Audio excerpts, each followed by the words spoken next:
Isang mapayapa at masayang araw po sa inyong lahat. Pinakahahangad po natin na maging maayos, maligaya at payapa ang pakikisama at relasyon natin sa mga taong nakapaligid sa atin.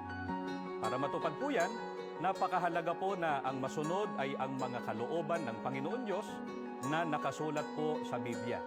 Ganito po ang mababasa natin. Dito po sa aklat ng Tito, sa 3 ang talata po ay 2. Ganito po ang ating maririnig. Sabihan mo silang huwag magsalita ng masama laban kanino man. Umiwas sa pakikipag-away at maging mahinahon at magalang sa lahat ng tao. Malaki po ang maitutulong ng maingat na pagsasalita at pagiging mahinahon at magalang sa lahat ng tao.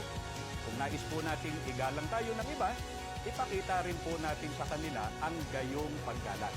Kaya huwag po nating tutularan ng mga tao na wala pong pagsasaalang-alang sa damdamin ng iba sa pagbibitiw po ng masasakit na pananalita. Ang ikinakatwiran po kasi nila, prangka lang daw po talaga silang tao. Muli po, isang mapayapang araw sa ating lahat. Ingat po tayo.